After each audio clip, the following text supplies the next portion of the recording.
Selamat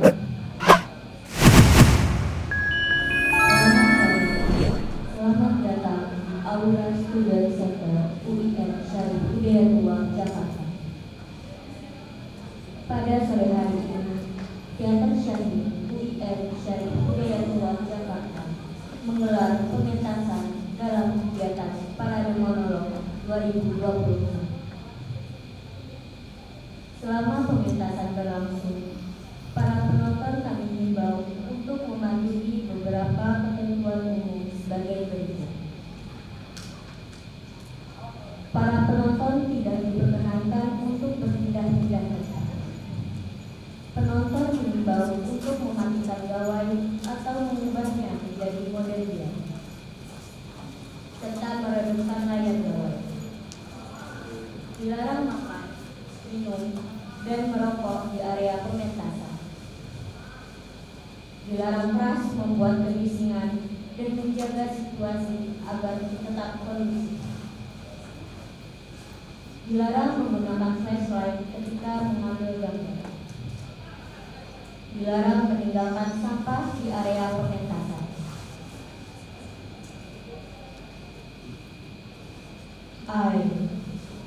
Lelaki ini adalah seorang yang tumbuh dalam kekerasan, keserakahan, dan dosa. Ia menjadi bajingan, sebuah julukan yang awalnya menghancurkan, tapi kemudian ia peluk sebagai identitas. Di saat hidupnya yang tersisa, ia sadar bahwa gelar itu tidak memberi makna sejati, hanya menambah kehampaan. Sambil berbicara kepada dirinya sendiri, ia merenungkan hubungan manusia dengan kejahatan, penghukuman, dan bagaimana dunia terus berjalan tanpa memedulikannya. Bagaimana kelanjutan kisah ini? Inilah dia, Aeng, karya Putu Wijaya, sutradara Ananda Dwi Pangestu, kolaborasi Teater Syahid dan Sakar Kumis. Selamat menyaksikan.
Mulai berhitung, aku pecah-pecah waktu, nyatunya, karena tidak ada siapa mampu yang menahan jauhku. Bahkan Tuhan sudah menampikku. Sebentar lagi, Kau akan datang kepadaku dan menuntunku ke lapangan tembak. Aku akan berkata hitam, dan setelah itu hidupku menjadi hitam. Aku akan terkulai di situ, berlumuran darah dan menjadi omokan daging bekas. Sementara dunia terus berjalan seperti biasanya, dan kehidupan meninggal seperti tak kekurangan apa-apa tanpa aku. Ini kesempatanku yang terakhir menunjukkan sebuah arti, mengisi 2 tahun ke belakang yang kau lompati dengan terlalu cepat. katakan ilmuku pendek tapi dahsyat. Semua orang menamaiku bajingan karena tindakan kejahatanku. Mula-mula aku marah. Namaiku diciptakan untuk membuatku. Tapi aku mulai terbiasa memakainya. Banyak orang yang mengaguminya. Mereka datang kepadaku hendak berburu. Aku dinobatkan menjadi pahlawan.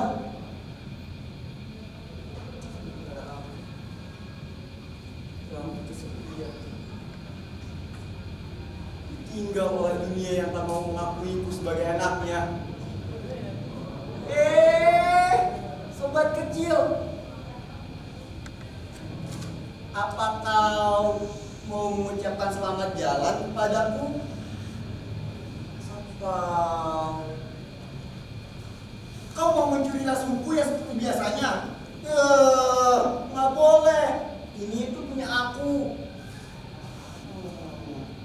Tapi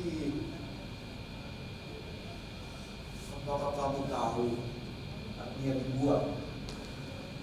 Apa kau bisa membayangkan bahwa di luar sana banyak orang yang merasa berhak menghapus seluruh dunia ini dari mata seorang manusia?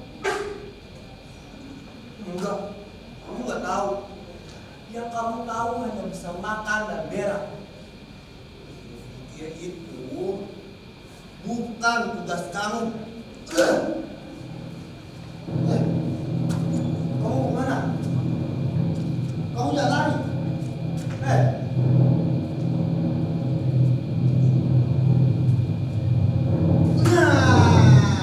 Sekarang kamu harus menjawab. Bagaimana rasanya terkurung di situ? Bagaimana rasanya diputus dari segalanya? Ketika ruangan kamu dibatasi dan tak ada orang lain lagi di samping kamu, kecuali gelap, kamu akan mulai merontak. Dengar sobat kecil, bagaimana kamu mampu berontak kalau kamu tahu akan sia-sia? Mereka dahulu nasib kita. Mereka lampaui rencana kita. Dia yang berdiri di sana dengan kaki yang menjuntai sampai menusuk kepalamu. Ya, karena kasihan.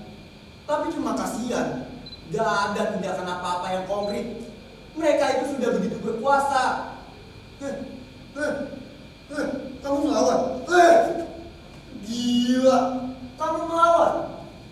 Kamu menyuruhku untuk melakukan lawan. Tidak bisa. Manusia bisa kamu lawan. Tapi gigi bentuk ini tidak. Mereka bukan manusia. Itu sistem yang tak mengenal rasa. Kamu mau kemana lagi? Jangan lari. Mana?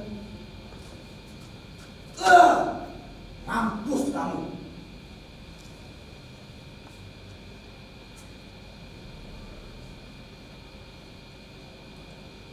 Nancy, kamu apa kabar sayang? Tapi kok kamu kayak bukan gitu. Apa? Ada hansip yang memperkosa kamu? Kamu jangan diam saja. Sini, mari. Kamu masih ingat pada aku kan? Iya, sini. Sini. Temani aku hari ini menghitung dosa. Berapa kali kamu aku tonjok? Berapa kali kamu aku elus? Tapi kamu jangan lupa, berapa kali aku berikan bahagia. Waktu di surga bibirmu sampai bengkak. Kita berjoget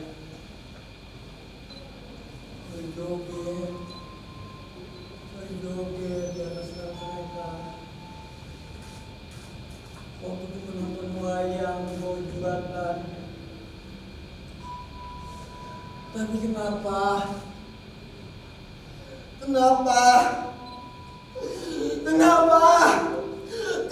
kamu lari dengan bajingan itu, Sundal? Dasar lontek. Aku masih ingat ketika menyambar parang dan mengubur kamu di atas jembatan. lalu kutubas lehermu yang panjang itu. Enggak, aku gak nyesal. Aku tahu jadi dalam perutmu itu mampus. Tapi itu lebih baik. Biar kamu hanya menjadi milikku selamanya. Kamu mengerti?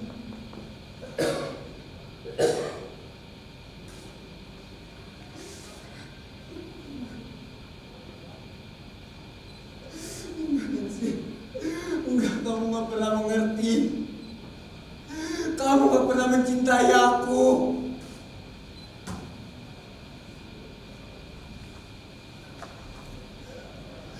Bahkan kematian kamu mengubah seperti itu.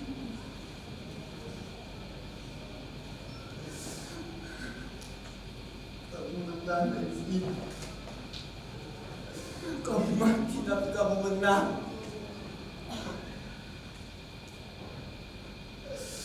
Sialan!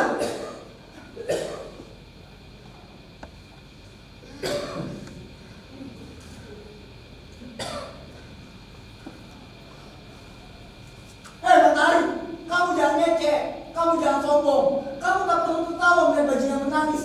Apa salahnya? Air mata bukan tanda kelemahan, tapi kehausan jiwa. Kurang ajar kamu ya, keke ya.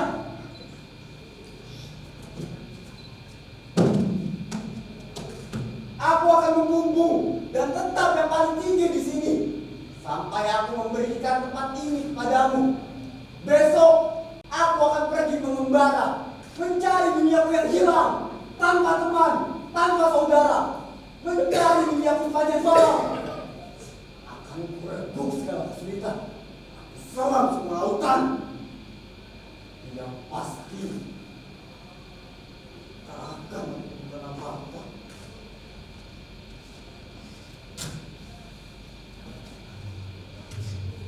Di atas pundakku berjatuhan segala beban. Mereka bilang akulah biang tadinya. Tidak, itu bohong. Harus dihentikan sekarang.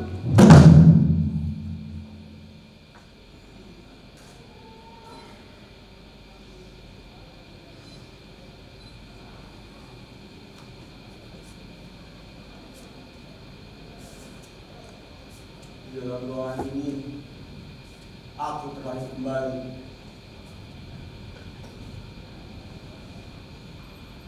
Dalam ruangan ini, aku menjadi manusia. Aku melihat cinta di balik jendela. Melihat indahnya cahaya matahari dan bulan romantis saat malam hari. Aku ingin mengulang kembali apa yang telah aku lakukan. Tapi tadi malam Tuhan datang kepadaku dan meminta pertolongan. Tolonglah aku Alimin, tolonglah aku. Jangan melangkah surut, tetap jadi contoh yang jelas Alimin. Penjahat harus tetap menjadi penjahat supaya tidak kabur. Dunia sedang galau, batas-batas sudah tak jelas. Tolonglah aku Alimin, tolonglah aku. Katanya ini diperlukan seorang penegas. Dan aku terpilih. Aku harus tetap di sini, menegakkan kejahatan.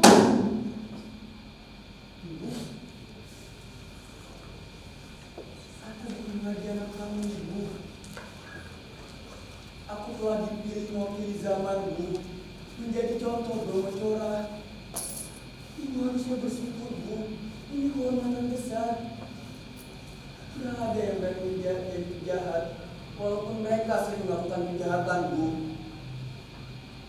Aku itu bukan penjahat biasa, Bu. Aku ini lambang. Aku melakukan semua ini untuk menegakkan harmoni, Bu. Aku gak peduli disebut Brahmacora karena aku sadar itu tidak benar. Aku melakukan semua ini tidak akan masuk ke dalam buku sejarah. Karena tidak ada penulis sejarah yang gila dengan kenyataan ini, Bu.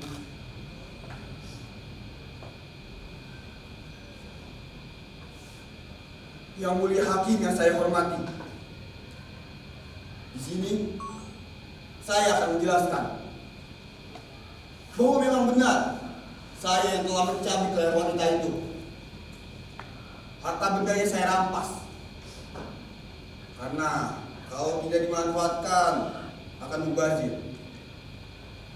Saya lakukan itu dalam keadaan yang waras. Tapi mengapa saya tak bisa menjawab?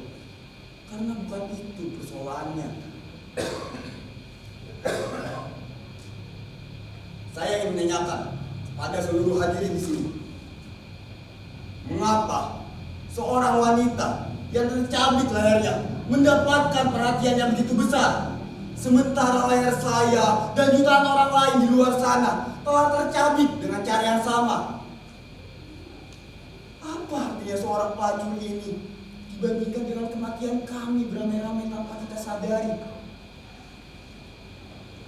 Di depan Anda semua ini saya menuntut, berikanlah saya hukuman yang pantas. Tapi jangan lupa, berikanlah hukuman mereka yang pantas juga. Karena mereka telah melakukan hal yang sama. Kalau sudah begitu, apapun hukuman yang dijatuhkan kepada saya, 2 kali mati akan sekalipun akan saya rela. Kalau tidak, Bapak? Iya Pak, silakan masuk Pak. Ini Pak, silakan masuk Pak. Iya Pak, silakan duduk. Iya. Tadi ada apa ya Pak? Oh, soal kemarin itu Pak. Iya Pak, semuanya sudah beres. Saya sudah potong 3. 2 lagi saya letakkan dekat tong sampah. 1 lagi saya sembunyikan Pak di rawa-rawa. Tapi tenang saja Pak, itu bakal ketemu. Apa? Oh iya. Enggak mungkin Pak, kan Bapak bilang pakai anting sebelah kiri kan? Sebelah kiri. Apa bedanya Pak? Kan Bapak bilang hari itu pakai anting kan? Iya, dia juga pakai baju sama Pak. Dan jalannya juga sedikit oleng. Salah. Terus sama siapa Pak? Anak pemain band terkenal itu. Iya Pak, saya kenal dia Pak. Astagfirullahaladzim. Mengapa kau tipu saya? Kenapa kau tak bilang dari awal? Bukan itu orangnya. Keliru sih boleh saja, tapi jangan anak itu Pak. Boleh Pak, baik sekali. Dia juga selalu memberikan saya nasihat. Saya tak akan ganggu anak itu. Buat apa saya ganggu anak itu? Saya justru tangguh padanya. Dia sering memberikan saya rokok dan minuman. Udah, saya yang ikut tanggung jawab. Ya. Kesalahan tak mungkin diperbaiki dengan kata-kata. Ya, saya paham. Ya sudah. Kalau begitu, potong saja tangan kanan ini saya. Ya, potong saja. Iya, potong.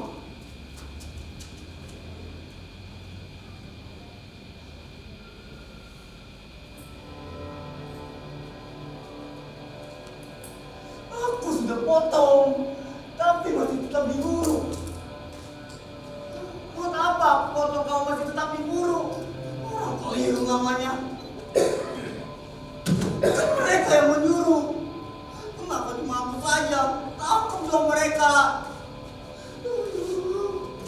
Kalau begini, yang ditangkap pasti dosanya sedikit. Itu, aku kan punya batasan.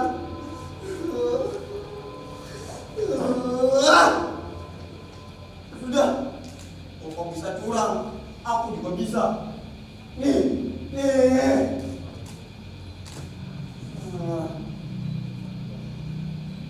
Bertahun-tahun aku alihkan makna kemerdekaan di dalam jiwaku. Hari ini aku bebas. Walaupun tubuhku dipatok di jahanam itu.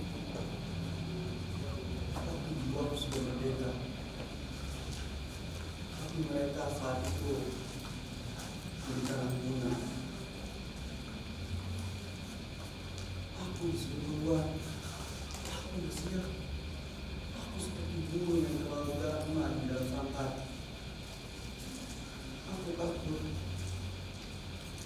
Ketika itu, aku perkosa seorang anak di pinggir kali. Dia menjaga di dalam pinggir kali. Tapi tak ada yang menolongnya. Hingga akhirnya aku lepaskan. Karena jasmaniku tak sanggup memperkosanya. Lalu karena putus asa, aku gebok aja orang di jalan. Wajahnya berdarah, tapi tak ada yang menangkapku. Aku bingung. Aku malah diangkat menjadi keamanan.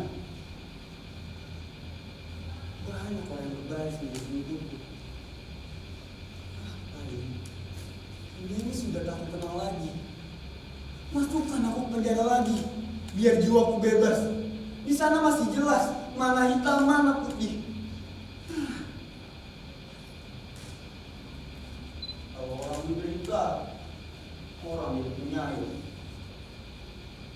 Kalau sudah kepepet, orang mulai bernyanyi. Kalau hendak dirampok, orang mulai berdoa.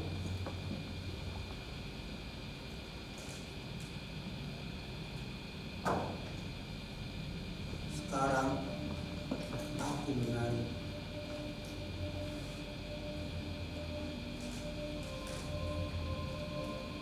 Menari karena putus asa.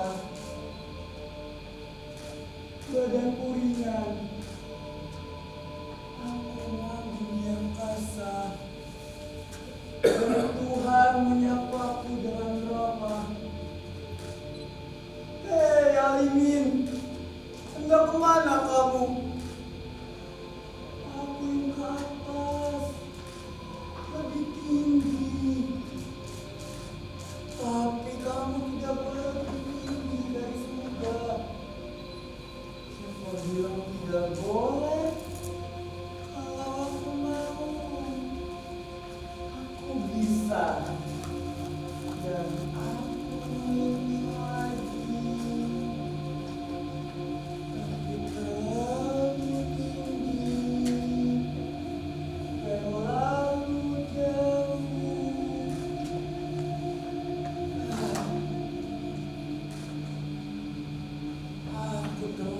Jauh sekali, tinggi sekali, melewati surga ke dekat matahari.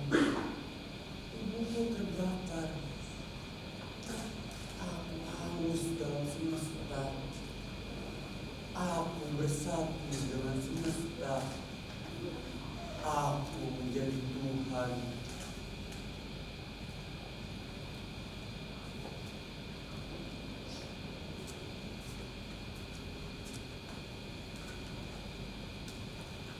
Apa mungkin hantu? Enak juga ya kalau jadi hantu. Kelihatan, tapi bisa melihat. Aku bisa masuk ke kamar mandi perempuan-perempuan. Jadi cabul kalau sendirian. Aku masuk ke kamar para pemimpin dan melihat dia menjilati kaki istrinya seperti anjing.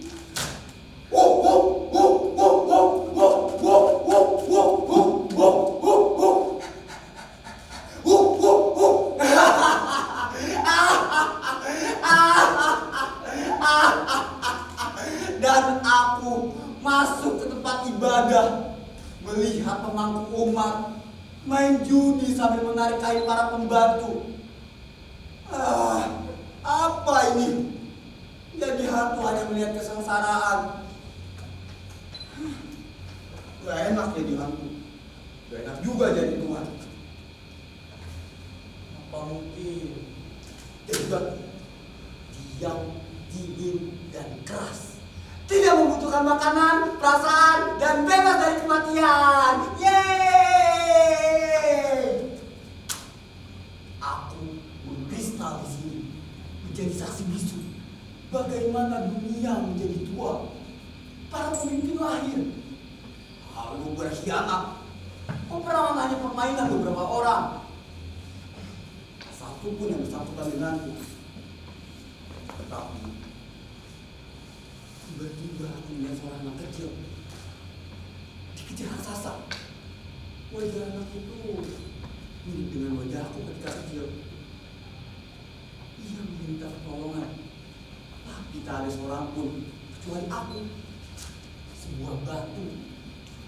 Ia menggigit pilu. Tolong! Tolong! Tak ada yang membantunya. Aku sungguh kasihan kepada dia. Lalu aku melompat dan menghajar raksasa itu. Iya! Aku memikirkan diriku. Dan itulah aku. Kejahatanku yang paling besar adalah jatuh cinta pada diriku sendiri.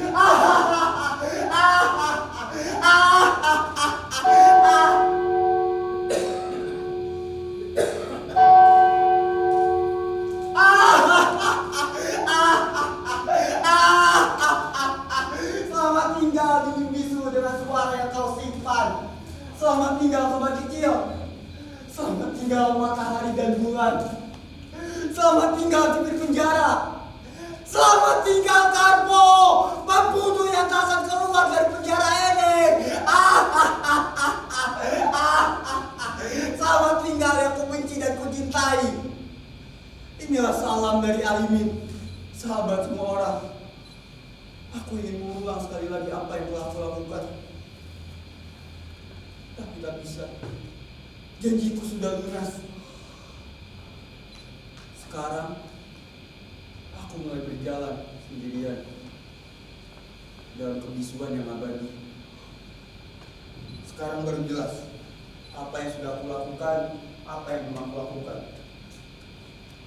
Tapi dalam segala hal kekurangan ini, inilah ada karya sempurna. Aku mengagumi keindahannya. Aku merasakan kehadirannya. Aku memasuki tubuhnya sekarang. Selamat tinggal semuanya.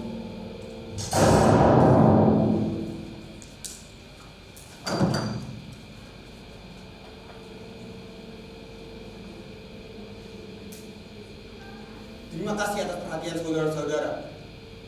Orang ini telah puluhan tahun menetap di dalam penjara ini. Mula-mula ia berharap akan ada pengadilan berikutnya. Tetapi putusan itu sudah final. Lalu ia mencoba akhirnya menunggu. Tiba-tiba seorang wartawan membuka kembali kasus itu. Bukti-bukti baru muncul. Tiba-tiba ia dinyatakan sebagai orang tak bersalah. Tapi ketika pintu penjara dibuka kembali, orang itu malah bergantung diri. Bukan karena putus asa, tapi sebagai protes. Mengapa keadilan memakai jam karet? Omong kosong. Orang itu menggantung diri karena puluhan tahun dalam penjara. Dan baru ia sadari kesalahannya. Bahkan kematian sendiri takkan menyakupi dosa-dosanya. Memang ada kasus kesalahan menghukum, tapi itu kasus lain. Jangan dicampur. Apa boleh buat? Tidak ada jalan lain. Kamu subversif. Kejujuran kamu telah salah digunakan. Tolong! Tolong! Tolong!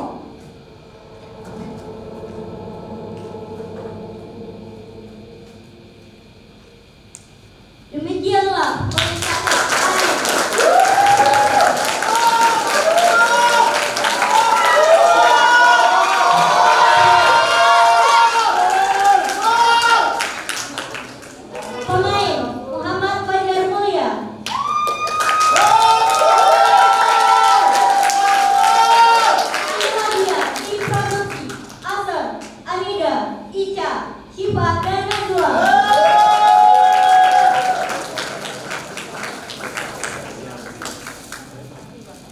Keamanan, Faiz, Tifu, dan Akmal.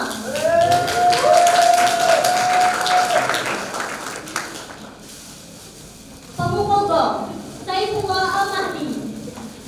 Tim tiket, Aina, Cindy, dan Stella. Dokumentasi, Muhammad Raihan. Publikasi, Melani Putri dan Haris Maristika. Kesehatan dan konsumsi, Suci Anissa dan Hilya Mustama. Venue, Muhammad Fajar Mulia. Perlengkapan, Ulil Albab dan Gilang Salsabila. Penata make up, Haris Maristika dan Aina Turki. Penata kostum, Hilya Mustama. Penata cahaya, Ulil Albab. Penata musik, Ananda Dwi Pangestu. Desain grafis, Arkananda Pratama. Bendahara, Jala Maulida. Sekretaris, Aisyah Putri. Pimpinan produksi, Aisyah Najwa.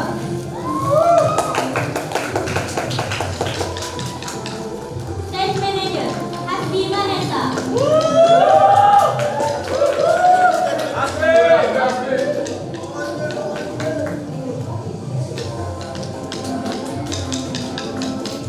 Sutradara, Ananda Dwi Pangestu.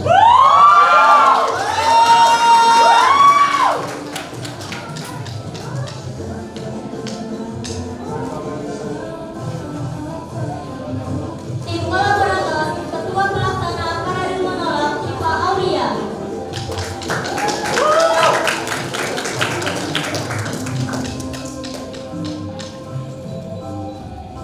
Ketua Umum Sanggar Kumis, Ahmad Najib Al-Kamali.